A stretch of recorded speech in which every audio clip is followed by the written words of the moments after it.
Vamos a empezar con la presentación de hoy, eh, decía, ver la determinación del precio de la prenda que vamos a realizar como prototipo. Aquellas que hayáis asistido a las clases de marketing, pues sin duda estaréis familiarizadas con algunos de los conceptos que vamos a ver. Pues bueno, pues aprovecharemos para repasarlo. El objetivo de esta sesión es que revisemos esos conceptos que nos permiten determinar el precio de la prenda propuesta. Eso que venimos mal llamando escandallo. El escandallo es solamente una parte del cálculo del precio. Entonces ya de entrada os aconsejo que no pongáis escandallo, sino determinación del precio.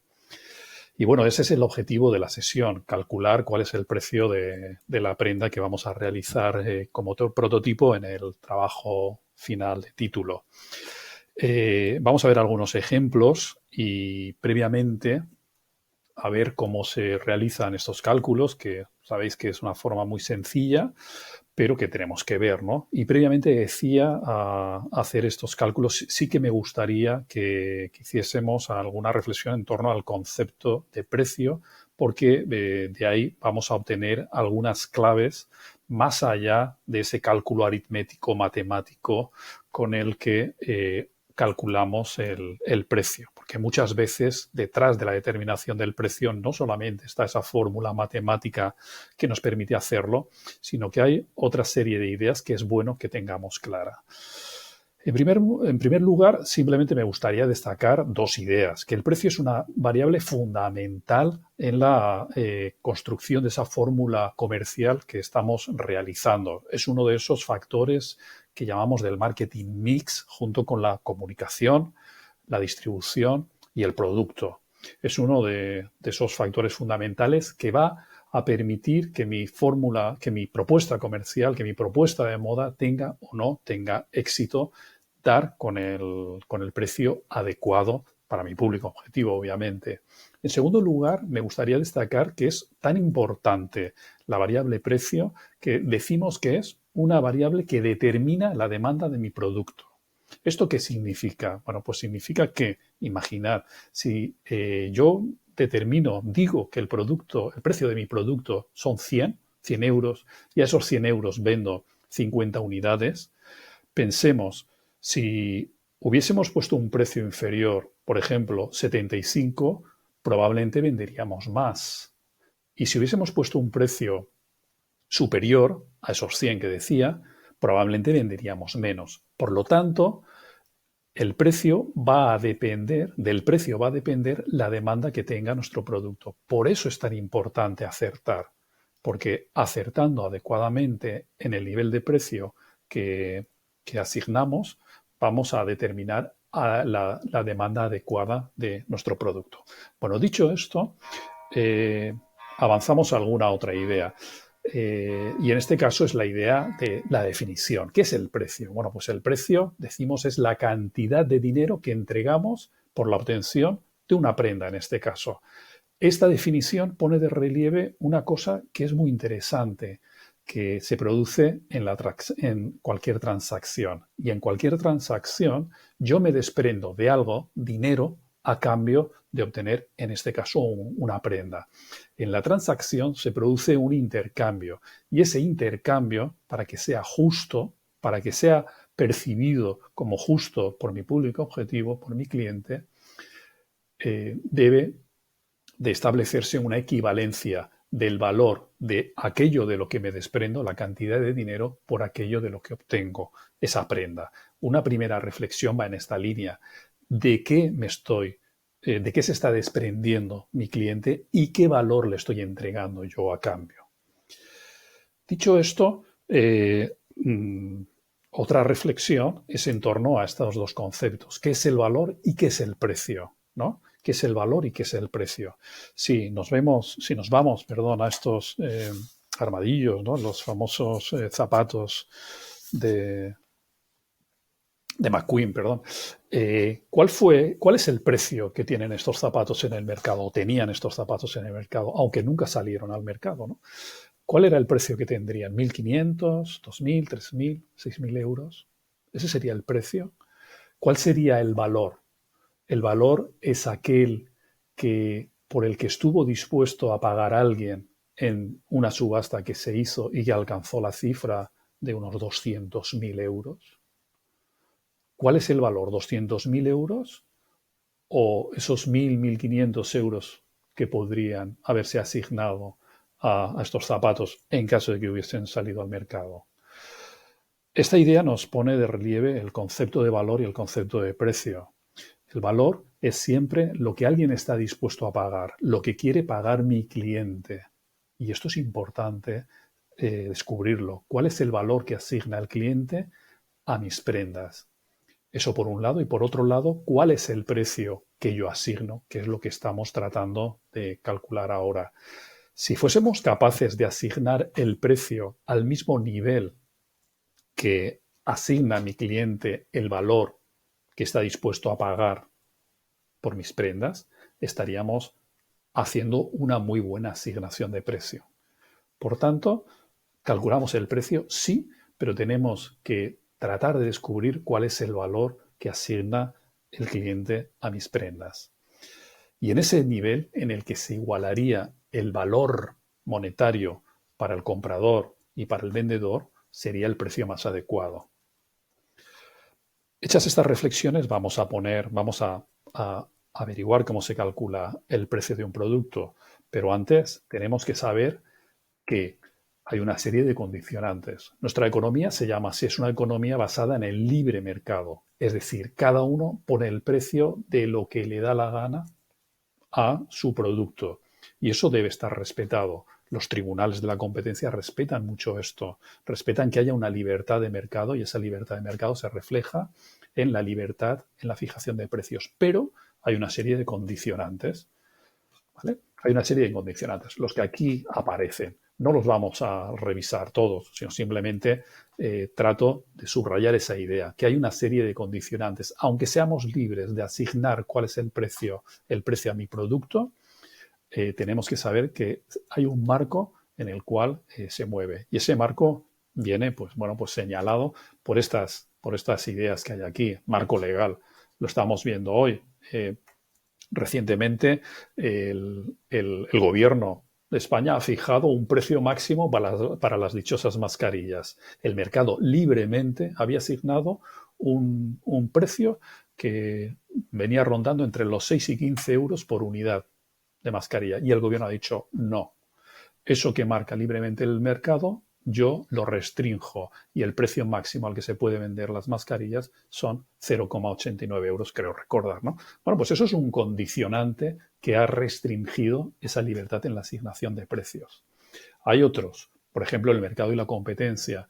Yo puedo asignar un precio, por ejemplo, unos pantalones que yo diseñe y asignarle un precio de 100 euros. Pero si el mercado y la competencia acostumbran a que mis clientes estén dispuestos a pagar 50 euros, yo tendré que ajustarme a esos 50 euros que marca el mercado y renunciar a esos 100 euros que yo libremente había asignado.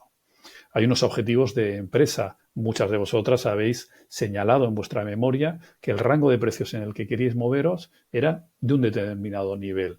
Queríais ser más razonablemente baratos que la competencia. Eso es un objetivo empresarial. Bueno, y el resto, partes interesadas, elasticidades cruzadas, la respuesta a la demanda, también, si yo quiero estimular la demanda, pues bajaré el precio de mis productos, el coste y la experiencia, pues obviamente mis primeros proyectos me cuestan más, tengo menos experiencia y eso se reflejará en un precio mayor de mis diseños cuando dentro de 10 años esté más acostumbrada a hacer esto, los costes serán menores y podré reflejarlos en un precio significativamente inferior. También el ciclo de vida del producto afecta. Todo esto son, como digo, condicionantes que pueden, pues eso, condicionar cuál es el precio que fijo a mi producto. Y después hay otro concepto que también tengo que tener muy presente, que el precio de mis prendas, el precio de mis productos se mueve en un rango que viene marcado por un suelo y por un techo. En realidad, dos techos. El suelo viene marcado por lo que a mí me cuesta producir el producto, la prenda, valga la redundancia. Ese es el suelo. Por debajo de ahí no puedo asignar un precio. Si a mí me cuesta 33 euros el realizar la prenda, ese es el coste del producto, el coste de la prenda, yo no puedo cobrar menos de ese importe. Estaría incurriendo en pérdidas. Ese, como digo, es el suelo. Y luego hay dos techos. Hay un primer techo que es, como ya hemos hecho referencia, al precio que viene marcado por esto, por el mercado y por la competencia en todas las prendas para una determinada tipología, para una determinada categoría de producto, hay más o menos un precio de referencia marcado por la competencia y que llamamos precio de mercado. Ese es el primer techo en el que me tengo que fijar para tratar de no superar, a no ser que mi cliente le asigne un mayor valor a mis prendas, que es el segundo techo, y este sí que nunca lo puedo superar, el valor del cliente. Recordar el ejemplo de los zapatos que veíamos de McQueen, ¿no? ¿Cuál era el precio de mercado? El mercado establece un determinado nivel de precios para esa tipología de producto, pero aquí nos hemos encontrado con que había una cliente que le asignaba un valor sustancialmente por encima y este sí que marcaba ese segundo techo. Por tanto, y en resumen, el precio que yo asigne a mi producto debe venir establecido en este rango de precios, cuyo suelo es cuánto me cuesta a mí producir esa prenda, los costes de mi producto, y un primer techo que es el precio que para esa tipología de producto marca la competencia, el precio de mercado, y un segundo que sería el valor que asigna mi cliente a las prendas que yo diseño, que este sí sería el segundo techo que no puedo superar porque directamente mi cliente no estaría dispuesto a pagarlo. Bueno, hechas estas apreciaciones, vamos a calcular, vamos a ver cómo se calcula el precio. Y la determinación del precio viene dada por 3 pasos. El primero de ellos es precisamente calcular el coste de mi trabajo, calcular el coste de producción, ¿vale? ¿Cuánto me cuesta a mí producir una determinada prenda? El segundo paso es determinar el precio a partir de ese coste de producción.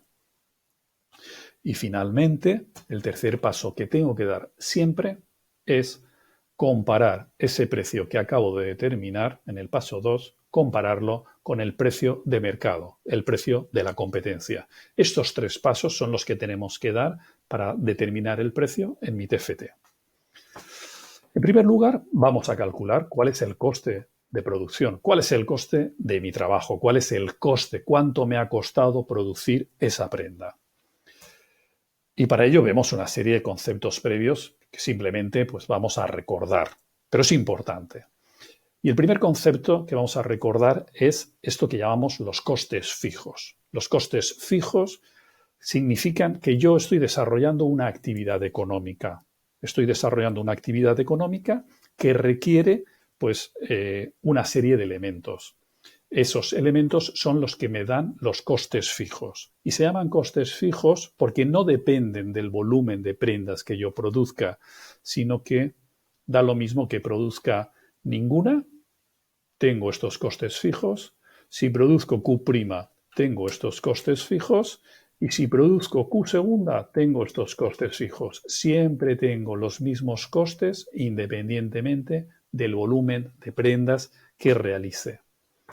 En segundo lugar, existe otro concepto que necesitamos recordar, los costes variables. Los costes variables representados en esta gráfica en la cual en este eje de abscisas señalamos cuál es el volumen de prendas, como en la gráfica anterior, por cierto, que no lo había dicho, y aquí el dinero, la cantidad de dinero, vendría representado los costes variables por una recta de este tipo, más o menos, con distintas pendientes, dependiendo de cuál sea pues la estructura de costes que tenga cada una de la empresa, pero obedecería a una recta de este tipo, como digo, en la cual, aquí sí, si no produzco ninguna prenda, ¿cuántos costes variables tengo? 0. Estoy aquí, 0. 0 euros, 0 prendas. Ahora bien, si produzco Q', Q', un determinado número de prendas, Q', tendré todos estos costes variables. Q', estos costes variables. Y si produzco Q segunda, tendré más costes variables. ¿Vale? Entonces, con estos dos conceptos de costes fijos y costes variables que necesitamos entender para aplicar adecuadamente y no equivocarnos, sabremos cuáles son los costes totales. Añadimos, sumamos sobre la recta que venía aquí de costes fijos, montamos la de costes variables y tenemos ya los costes totales, que es la suma de los costes variables y los costes fijos. Y esta gráfica lo que me viene a decir es que si produzco la cantidad Q', tendré todos estos costes totales. Y si produzco la cantidad Q segunda, tengo todos estos costes totales. ¿Vale? Como conceptos previos, yo creo que se han entendido. Son esas dos ideas que tenemos que tener siempre presente. Los costes fijos vienen dados por eso que llamamos subir la persiana, abrir la puerta del atelier, todos los días abrir la puerta del taller me cuesta tanto dinero, venda o no venda prendas. Y por otro lado, pues los costes variables que indican cuáles son los diferentes elementos que configuran la prenda, medido en unidades monetarias. Por lo tanto, decimos que el coste de la prenda vendrá dado por la suma de dos elementos, los costes variables y los costes fijos. Los costes fijos que son atribuibles, que son imputables a esa prenda. Los costes variables son lo que llamamos el escandallo. Escandallo solamente se llama a estos costes variables, que viene a ser un despiece de la prenda con una asignación económica de cada uno de esos elementos. Pero el precio es algo más que esto. Vamos a ver un ejemplo de hace un par de años, de Santiago Jiménez. Creo que ya lo hemos visto, este trabajo ya lo hemos hecho alguna referencia a lo largo del curso, ¿no? Pues Santiago, como prototipo que realizó, tuvo esta chaqueta que llamó S1CHL10, ¿vale? Y esta chaqueta hizo el cálculo de los costes variables, buscó determinar el precio, y ese precio venía dado por el cálculo de los costes variables y el de los costes fijos. ¿Ok? Vamos a empezar por estos segundos. El cálculo de los costes fijos. El cálculo de los costes fijos atribuibles a esta prenda que él había elegido. ¿Vale? Entonces, para ello, lo que vamos a hacer es calcular los costes de todo el año. ¿Cuánto nos cuesta realizar la actividad que vamos a realizar como diseñadoras, como diseñadores? ¿Cuáles son los costes que tenemos durante un año? ¿Vale? Y antes vamos a determinar cuáles son los elementos que yo necesito para realizar esa actividad. Todo esto son decisiones de cada una de vosotros, En el caso de Santiago, él decidió que para desarrollar su actividad necesitaba todos estos elementos que llama activos. Es decir, dijo que necesitaba equipos informáticos, un ordenador portátil, un equipo fijo, etcétera, equipos informáticos por un importe de 1.500 euros, ¿vale? Un equipo informático que valoró en 1.500 euros. Y ese equipo informático le iba a durar, estimó 4 años. Eso significaba que cada año se desgastaría este activo en 375 euros. Y ese desgaste en el futuro tendría que reponerlo si quisiese mantener esa capacidad productiva que él mismo ha definido como deseable.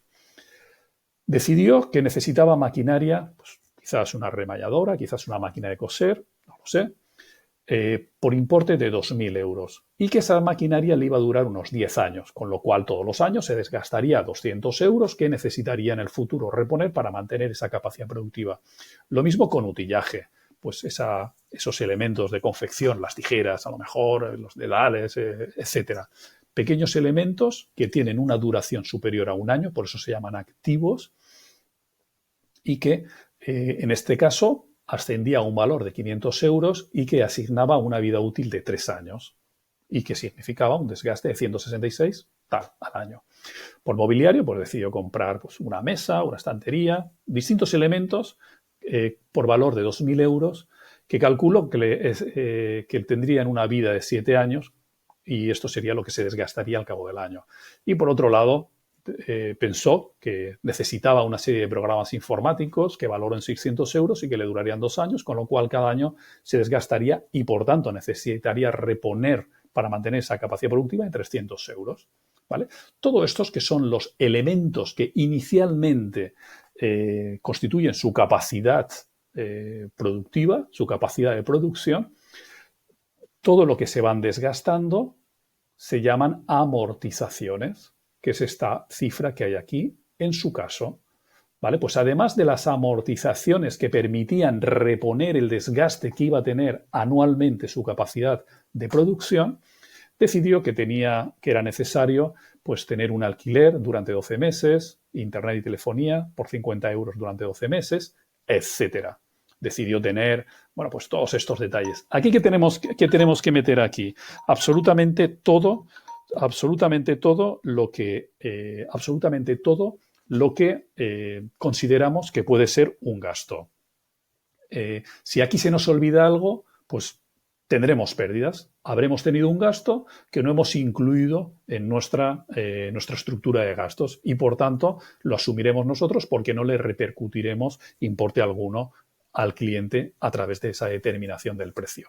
Bueno, él decidió también que iba a hacer una sola temporada y que en esa temporada, en esa colección y en esos muestrarios iba a gastar 1.000 euros, que iba a emprender 2 acciones de comunicación a lo largo del año, cada una de ellas por un valor de 500 euros, etcétera. Con lo cual calculó que él necesitaba 26.427,38 euros al año para desarrollar su actividad como diseñador de moda. ¿Vale? 26.427 al año. ¿Vale? Regresamos al punto anterior. El cálculo de los costes variables para esta chaqueta en concreto. Bueno, pues para esta chaqueta en concreto, él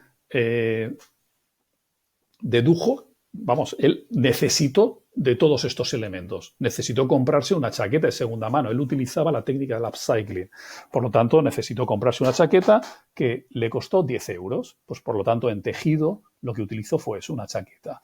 Utilizó todas estas fornituras. Por ejemplo, 0,33 de un ovillo de hilo que le costaba 3 euros, por lo que 0,99 era el precio que en hilo incorporaba esta chaqueta, en hilo de bordar lo mismo, en cintas, herrajes, etcétera.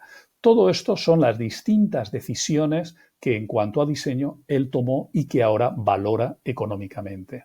Total de fornituras ya sumaba 30,99 euros. Pero además pensó que necesitaba distintos procesos, incorporar en esta chaqueta distintos procesos. Tuvo que recurrir a alguien que le hiciese el escalado. Y por ese escalado, por esa actividad, le cobraron 30 euros. Como él tenía intención de hacer 5 unidades de esta chaqueta, pues el escalado que le cobraron 30 euros dividido entre 5 unidades implicaba 6 euros en cada chaqueta. Lo mismo el corte, le iban a cobrar 10 euros, como iba a hacer 5 unidades, pues 2 euros para esta chaqueta. Además, necesitó recurrir a otros procesos que no hacía él. Por ejemplo, la confección. Pues por la confección de la chaqueta que él contrató fuera, le cobraron 10 euros. Por el bordado, pues 10 euros le cobraron con respecto a este proceso, etcétera, etcétera. Incluso incluyó el planchado, incluso el embolsado, y de este modo 76 euros eran la valoración económica de los distintos procesos que él entendió que necesitaba para confeccionar esta chaqueta. También incluyó el transporte, porque hablaba de e-commerce, y por tanto estos 6 euros que eran mayor coste, puesto que lo tenía que poner a disposición del cliente en su casa, y eso le cobraban 6 euros. Con lo cual, los distintos elementos que constituían esta chaqueta sumaban un total de 122,99 euros. Estos son lo que llamamos costes variables, que son la valoración económica de todos y cada uno de los elementos que constituyen esta chaqueta. no nos podemos olvidar de nada aquí. Si de aquí nos olvidamos, si aquí nos olvidamos de algún elemento que sí que formará parte de la chaqueta, estaremos perdiendo ese dinero que no hemos incluido.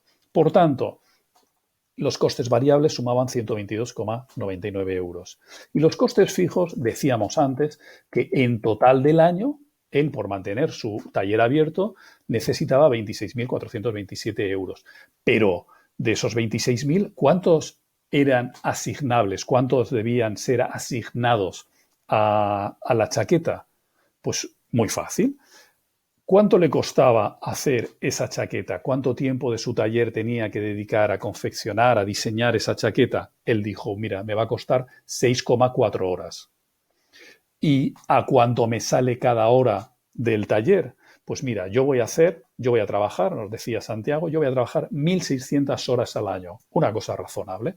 Os recuerdo que según el Estatuto de los Trabajadores, la jornada anual en España son 1.800 horas. 1.600 significa hacer en torno a 36 horas, 37 horas a la semana, lo cual es razonable. Pues bien, si dividimos todo lo que nos vamos a gastar al año, 26.427, lo dividimos entre las 1.600 horas que vamos a dedicar a trabajar, obtenemos que cada hora de trabajo son 16,52 euros. Cada hora que nuestro taller está abierto implica un gasto de 16,52 euros. Y puesto que él iba a dedicar a esta chaqueta 6,4 horas de su taller, pues ya tenemos el cálculo hecho. 16,52 por 6,4 serían 105,71 euros los costes fijos imputables a la chaqueta. Pues muy bien, pues ya lo tenemos. Ya podemos calcular cuál es el coste de producir, simplemente de producir esta chaqueta. Los costes variables sumaban 122,99, los costes fijos imputables a esta chaqueta son 105,71 euros, por lo tanto el precio total unitario, es decir, el coste de producir esta chaqueta son 228,70 euros.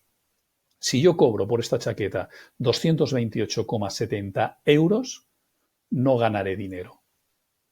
Simplemente intercambiaré dinero. ¿Vale? Bueno, ya hemos calculado, por tanto, el coste de la prenda, el coste de producir una prenda.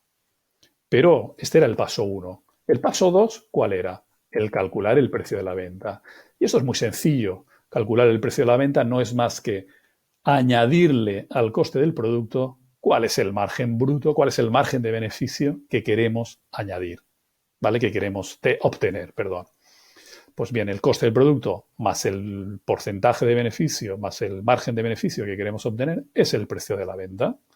En el caso que nos ocupa de Santiago, el coste de la chaqueta, hemos dicho que el coste unitario, el coste de producirlo eran 228,70 euros. Le añadimos, él decidió un 20% como margen de beneficio, lo cual le daba 45,74 euros, un precio final de 274,45 euros y obviamente le tenemos que añadir el impuesto sobre el valor añadido, que en moda es el 21%, en prendas de ropa es el 21%, 57,63, con lo cual esta chaqueta al cliente le tendrá un precio de venta al público de 332,07 euros.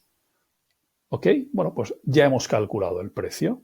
Y ojo, nos decía Santiago, nos añadía aquí, la propuesta desde el punto de vista comercial es viable, puesto que aun siendo un precio de venta alto, se sitúa en el rango medio de precio de la competencia.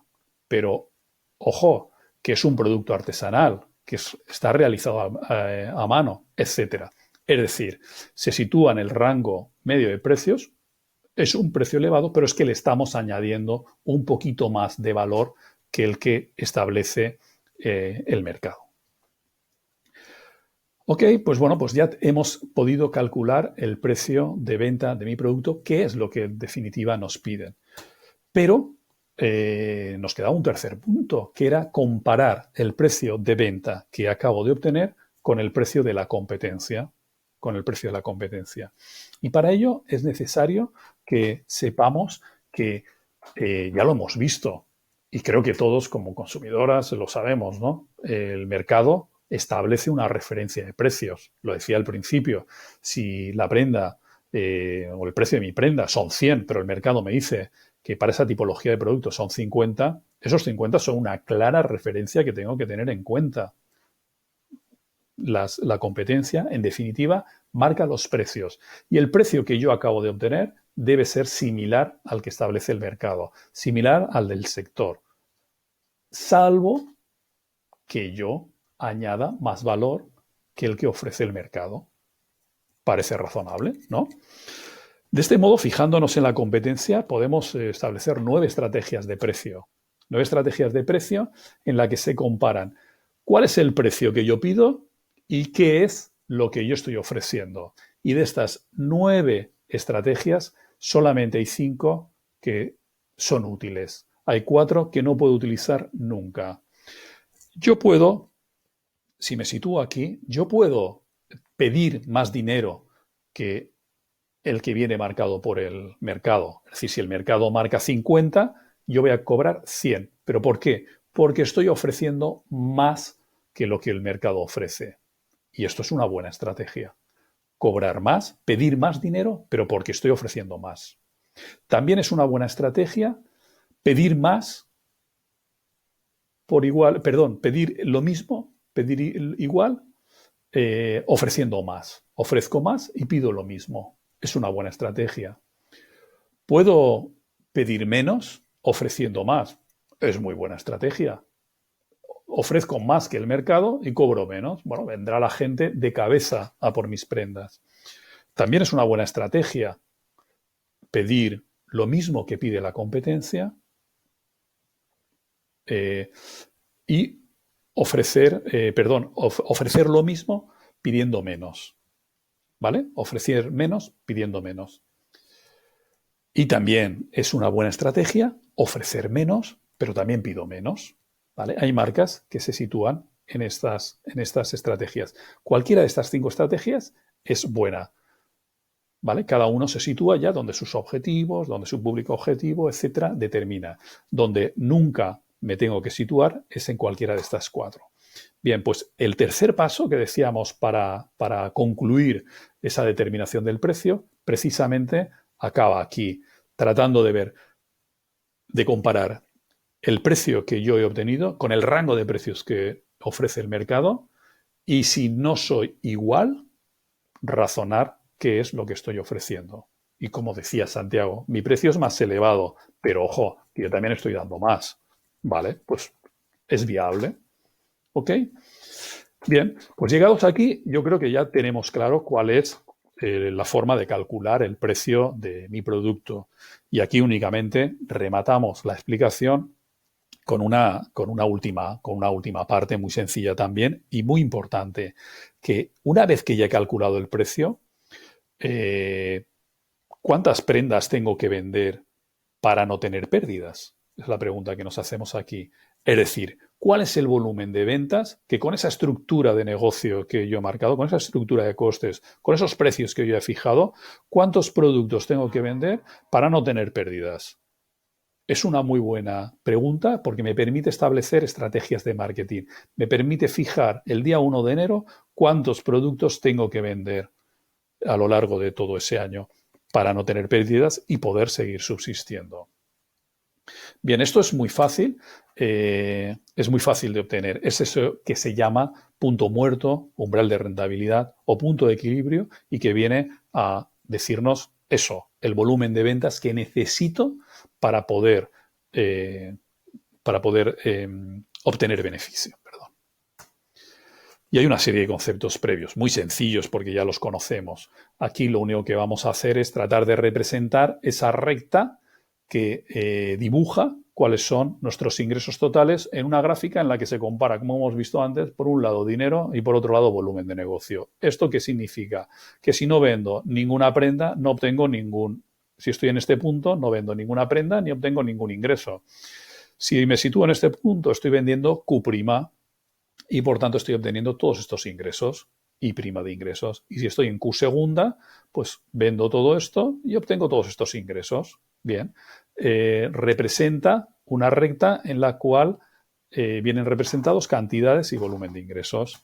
Sobre esta gráfica dibujo la de costes totales que hemos visto antes, nos queda reflejada esta gráfica. Y en esta gráfica, ¿qué vemos? Ostras, que se produce un corte entre la recta de ingresos totales y la de costes totales. Hay un punto en el que ambas rectas se cruzan. ¿Y ese cruce qué significa?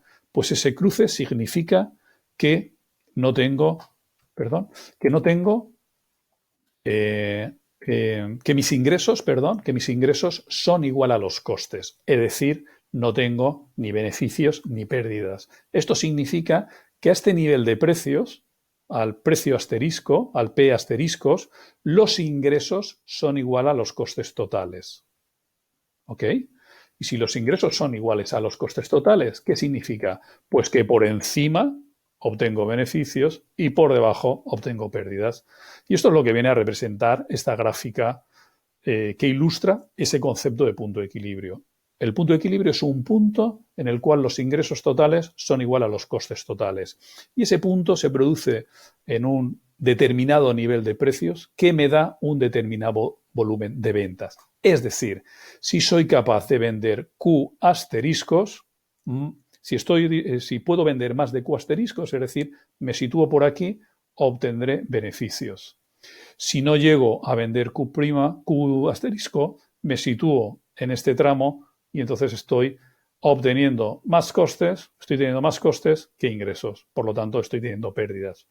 Es decir, Q asterisco es un objetivo de marketing que tengo que superar si quiero obtener beneficios. ¿Vale? Pues el punto de equilibrio, decía, precisamente trata de hacer ese cálculo. Y es una fórmula muy sencilla en la que no voy a entrar, pero que es muy sencilla, partiendo de que los ingresos totales son iguales a los costes totales, veo lo que significan los ingresos totales y los costes totales y llego a tratar de despejar esta variable que es la cantidad de prendas que tengo que vender para no tener pérdidas. ¿Vale? A partir de la cual voy a obtener beneficios.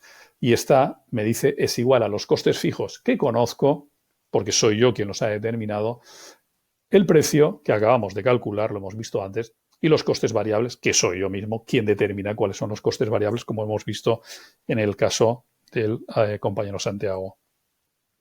Aplicando esta fórmula, este es el ejemplo de Santiago, y él nos decía, pues mira, yo tengo todos estos costes fijos, tengo este precio sin IVA, 274,44, y tengo estos costes variables, ¿vale? Pues necesitaré, aplicando la fórmula que hemos visto antes, necesitaré vender 174,50, es decir, 175 prendas al menos para obtener beneficios. Este es el punto de equilibrio y, como digo, es un cálculo muy sencillo y muy importante para fijarme un objetivo de ventas que me permita obtener beneficios, no cerrar en definitiva el taller. Bien, os dejo simplemente, pues eso, otro ejemplo que no voy a comentar ya. Este es otro ejemplo de otra compañera para que simplemente veáis. Sigue exactamente el mismo esquema, lo presenta de una forma diferente, pero sigue exactamente el mismo esquema. Cálculo, en primer lugar, de los costes fijos, de los costes variables, perdón. Ella en este caso utilizó otro tipo, obviamente, de tejidos, otro tipo de fornituras, otro tipo de procesos, etcétera. Esta era sus gastos fijos, sus costes fijos, los activos, los elementos activos que necesitaba para poner en marcha y mantener su capacidad productiva. Mirad que son muy parecidos a los de Santiago, esto es decir, se copiaron ambos de la presentación. Espero que no hagáis lo mismo, por favor. Si no, al final acaban todo el mundo haciendo lo mismo y esto sencillamente me lo inventé yo el día en que preparaba la exposición. Estos son los costes fijos que determina y aquí aparece pues ella tenía algo más de costes fijos, 32.329, hacía 4 temporadas, trabajaba 1.600 horas, cada hora le salía tanto, las horas que imputaba a esta prenda eran tantas, con lo cual los costes fijos y el precio de venta al público como esta suma, etcétera, etcétera. Entonces veis que es una forma muy sencilla, muy sencilla de calcular el precio de venta al público y también esa otra cosa tan importante que es el punto de equilibrio y que también os van a valorar cuando lo expongáis. Bueno, pues, y siempre, por supuesto, acabando con esa reflexión en el tercer punto en torno a la comparación con la referencia que me marca la competencia y el mercado. Bien, pues todo esto era lo que pretendía presentaros para mostraros cómo se hace el cálculo del precio y sencillamente ahora en otra presentación muchísimo más corta simplemente os facilitaré la hoja Excel que os permitirá hacer todos estos cálculos y brevísimamente desarrollaré un ejemplo para que lo podáis seguir, pero esto ya será en otra presentación. Gracias por vuestra atención. Chao.